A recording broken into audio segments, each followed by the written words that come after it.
আসসালামু আলাইকুম রহমতুল্লাহ বারাকাতু। সম্মানিত মুসলিম ভাইয়েরা, আশা করি আপনারা সকলে ভালো আছেন। আমি আজকেও এসেছি একটি মন্দির পরিদর্শন করার জন্য। পৃথিবীতে কেউ কবর মূর্তি বানিয়ে মূর্তির পূজা করে, আর হিন্দুরা সেই মূর্তিকে মন্দির বানিয়ে সেখানে তারা পূজা করে, আর মুসলিম নামধারী লোকেরা এভাবে কবরকে মন্দির বানিয়ে এখানে পূজা অর্চনা তারা করে, পূজা করে। দেখুন, নন্দনপুরের এই একটা কবর। আমি আগেও একবার এসেছি অনেক দিন আগে, আজকেও আসলাম। এই রাস্তা দিয়ে যাইতেছি, তখন এই রাস্তায় আমি আসলাম, দেখলাম যে চিন্তা করলাম আজকে একটু ভিডিও করি। দেখেন এই কবরটারে তারা কিভাবে সাজিয়েছে। এটা একটা কবর, দেখছেন? এই কবর, এটারে মন্দির।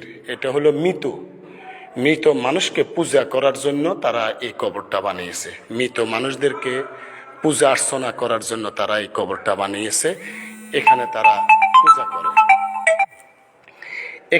পূজা করে। দেখেন, এটা হলো মন্দির, আর এটা হলো তারা বাক্সা, তাদের মন্দিরের বাক্সা। এটা দেখেন, এটারে সাজায় রেখেছে কিভাবে, বড় করে লোহার সিন্দুক বানিয়েছে। লোহা দিয়ে বানাইছে নাকি দেখি, না, কাঠ দিয়ে বানিয়েছে। এটা দেখুন, অনেক বড় করে বানায়, এখানে এটারে সাজায় রেখেছে। এখন এটার ভিতরে কি আছে আল্লাহ আলাম, আল্লাহ ভালো জানেন। আর এটা হলো হয়তোবা এই যে যারা মন্দিরের সেবক অথবা যারা মন্দিরের খাদেম, তারা থাকার জন্য এটা করেছে। আবার এটা কি, এটা জানি না, এই জিনিসটা কি সেটা জানি না। দেখুন, এখানে এই মন্দিরে আরো দুইটা কবর আছে, আমি ওই দুইটা কবরও দেখাবো। এটা হলো মনে হয় বড় ঠাকুরের কবর। যে ঠাকুর এখানে মারা গেছে, এই ঠাকুরের কবর হইল এটা, যেটাকে উদ্দেশ্য করে প্রথম এখানে হয়তোবা এই পূজা অর্চনা শুরু হয়েছিল। এটা হলো সেই ঠাকুরের কবর। আর দ্বিতীয়তে আরো দুইটা কবর আছে, আমি দেখাচ্ছি আপনাদেরকে। হ্যাঁ, দেখুন, এই একটা কবর, আর এই আরেকটা কবর। এটারে দেখুন, এভাবে জামা কাপড় গায়ে দেওয়া হয়েছে, খুবই অনেক কিছু দিছে। আর গার উপরে, ওর গার উপরেও দিছে, কারণ এদের ঠান্ডা লাগে, হয়তোবা ঠান্ডা লাগে। দেখুন, মুসলমান আল্লাহর পূজা না করে বন্দার পূজা করে, হিন্দুরা মূর্তি বানিয়ে মূর্তির পূজা করে। আর এরা কি করে, এরা মানুষকে কবরে শুইয়ে সেই মানুষের পূজা করে, এই কবরবাসীর পূজা করে, এদের ইবাদত করে, এদের কাছে সাহায্য চায়। আবার তারা দাবি করে তারা নাকি মুসলিম। মক্কার কাফেররা যেভাবে কবরবাসীর কাছে অথবা মূর্তির কাছে সাহায্য চাইতো, ঠিক বাংলার মুসলিমরাও এভাবে এখন কবরবাসীর কাছে, কবরের যারা শুয়ে আছে এই ঠাকুরদের কাছে তারা সাহায্য চায়, অথবা তাদেরকে মাধ্যম মনে করে এদের মাধ্যমে নাকি এরা জান্নাতে যাবে। দেখুন, দেখেন, এই কবরের এই দেওয়ালের মধ্যে সুতা, আপ কাগজ, এই সুতা বাঁধছে, এই সুতা, এই নানান ধরনের সুতা এখানে বাঁধছে। কেন বাঁধছে? এরা মনে করে এখানে তাদের পূজা অর্চনা হবে, তাদের মনের আশা বাসনা পূরণ হবে, তাদের দুঃখ দুর্দশা দূর হবে। দেখুন, এই কবরের চারিপাশ দিয়ে এরা এখানে অনেকগুলা সুতা বাঁধছে। দেখেন, এই সুতা, এগুলা কবে বাঁধছে কে জানে। দেখছেন, সব নরম হয়ে গেছে, পয়সা অনেকগুলা নরম হয়ে গেছে, অনেকগুলো এখনো শক্ত। কিন্তু এইখানে যারা এই তেনাগুলো এখানে বাঁধছে, কাগজ বাঁধছে, এরা কেন বেঁধেছে? এরা মনে করে যে এদের দুঃখ দুর্দশা পূরণ হবে, এদের কষ্ট লাঘব হবে, এদের মাধ্যমে চাইলে আল্লাহ হয়তোবা এদের তাদের মনের বাসনা পূরণ করবে, তাদের দুঃখ দুর্দশা দূর করে দিবে। এই কারণে তারা এই একটা কবর, এই আরেকটা কবর, আর এই একটা কবর, আর ভিতরে তো বড় ঠাকুরের কবরটা দেখিয়েছিলাম। এই তিনটা কবরকে তারা পূজা অর্চনার স্থান বানিয়ে নিয়েছে। এখানে ধরেন, এখানে এটার ভিতরে ইবাদত করার জায়গা বানিয়েছে চারিপাশ দিয়া, আর এই কবরটারও চারিপাশ দিয়া ইবাদত করার এরা জায়গা বানিয়েছে। আর এই জায়গাটা তো আছেই। আর বড় ঠাকুর যেটা, এই বড় ঠাকুরের জায়গায়ও দেখেন একই অবস্থা, বড় ঠাকুরের জায়গায় একই অবস্থা। তার দোনো পাশে, এখানে তিন পাশে তাকে ইবাদত করার জন্য তারা জায়গা রেখেছে কবরের। এই হলো পূর্ব পাশ, দক্ষিণ পাশ হইল পশ্চিম পাশ। দেখেন তিন দিক থেকে এই বড় ঠাকুরের এখানে পূজা করার জন্য তারা এই জায়গাটা রেখেছে। আর এটা রেখেছে মসজিদ বানিয়েছে তারা ইবাদত বান্দেগি করার জন্য। কিন্তু আসলে কি এই মসজিদে ইবাদত করলে তাদের ইবাদত হবে? কারণ একই ওয়াল, একই সাথে ওয়াল, এই কবরকে উদ্দেশ্য করে এই মসজিদ বানানো হয়েছে। আপনারা কি মনে করেন এই মসজিদে সালাত আদায় করলে সালাত হবে? আর কোন মুসলমান কি এভাবে কবর পূজা করতে পারে? হিন্দুরা মূর্তি পূজা করে আর মুসলমানেরা এভাবে কবরে আপনার মৃত মানুষদেরকে শুইয়ে দিয়ে তাদের পূজা করে। তারা আবার নাকি মুসলিম, তারা নিজেদেরকে মুসলিম দাবি করে। আর বাংলাদেশের তথাকথিত যারা ইসলামের নামে দলে দলে বিভক্ত, যারা মাজার পূজায় দলে দলে বিভক্ত, যারা পীর পূজায় বিভক্ত, তারা সকলেই নিজেদেরকে বড় আল্লাহওয়ালা, ফরেজগার, তারা আল্লাহর খাসবান্দা, জান্নাতি বলে দাবি করে। তাই হে মুসলিম ভাইয়েরা, সতর্কতা অবলম্বন করুন, আল্লাহকে ভয় করুন, একমাত্র আল্লাহর পূজা করুন। আল্লাহ ছাড়া আর কারো ইবাদত করা শিরক, তাই কারো ইবাদত করবেন না। এই দেখুন, আগে এই কবরের পাশে এই মিনারা, এখানে জুমা খুতবা দেওয়া হতো, এখানে নামাজ পড়া হতো। আর এটা হয়তো বা মসজিদ, পরবর্তীতে এইদিকে মসজিদ তারা বাড়িয়েছে। আবার তারা বলে তারা নাকি মুসলিম। এই কবরকে সামনে রেখে তারা সালাত আদায় করত। তো সর্বোপরি কথা হলো, দেখেন আমি আবারও বলি, এই তেনাগুলা এখানে বাঁধছে। কেন বেঁধেছে এগুলা? তারা বেঁধেছে তাদের মনের বাসনা পূরণ হবে, দুঃখ দুর্দশা দূর হবে, তাদের কষ্ট লাঘব হবে। কেন?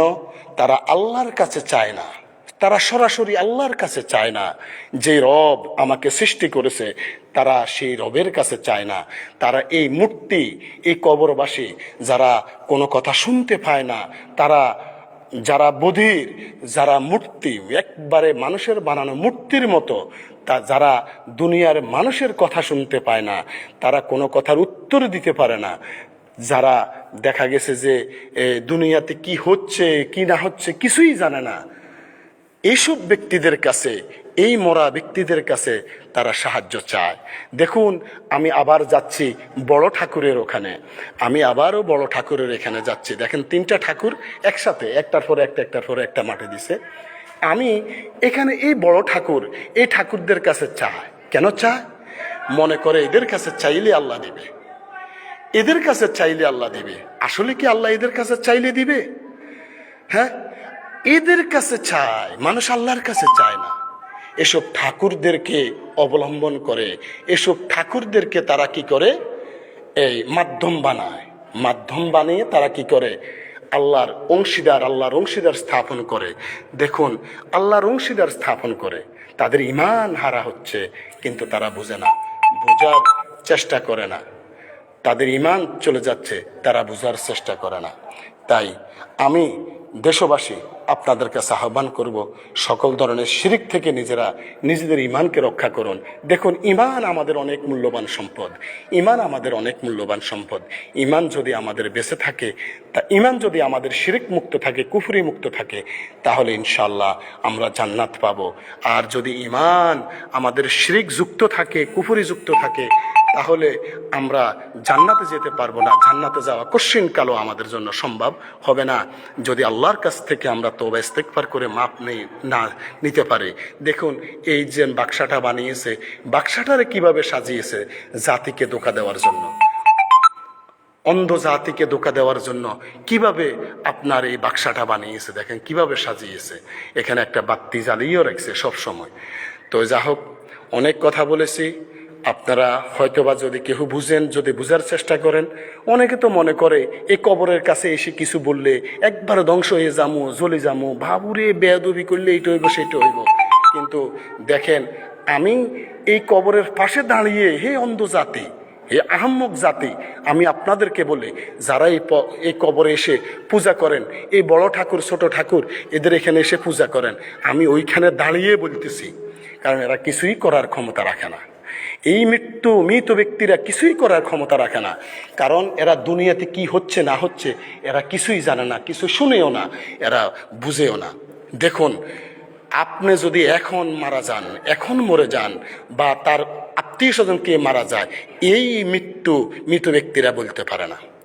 তারা যদি মানুষের কিছু করতে পারতো, কিছু করার ক্ষমতা থাকতো, তাহলে তারা মরতো না, তারা এই দুনিয়া ছেড়ে তারা যেত না, তারা অসুস্থ হতো না, তারা বৃদ্ধ হতো না, তারা সব সময় একরকম থাকতো, তারা সব সময় একই রকম থাকতো, কারণ তারা মরতো না, তারা মারা যেত না, তারা দুনিয়াতে থেকে যেত, তারা অসুস্থ হতো না।